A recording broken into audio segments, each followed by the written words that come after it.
In this guide, I'm going to show you how you can invite friends here in Rivals on Roblox. Before we do get into this guide, make sure to like the video and subscribe to the channel with all notifications on. It really does help the channel and lets us know that you want more content like this. We'd greatly appreciate it. And if at any point throughout this guide you had any questions, just ask them down in the comment section below and we could help you out further. I'm going to be doing my best to reply to every single comment down there.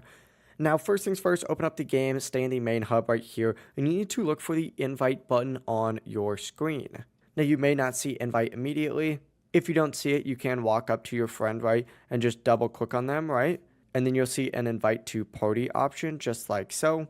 But if they're not in your game itself and they're just in a different lobby, what you can do is actually do the exact same thing and look on this left-hand sidebar, select the little plus icon right here, go to friends, and then of course find your friend on here and invite them. I actually don't have any friends on Roblox right now, so no one's popping up, but this is where you'd find them, and you'd find them and just essentially hit invite just like so, like right here. But that is the full process. They'll then join your lobby and you'll be all set. You guys can queue into matches together. If you guys had any questions, ask them down in the comment section below and we could help you out further. I'm going to be doing my best to reply to every single comment down there. Before we do leave this guide, make sure to like the video and subscribe to the channel with all notifications on. It really does help us out. Let's know that you want more content. Have a great rest of your day though.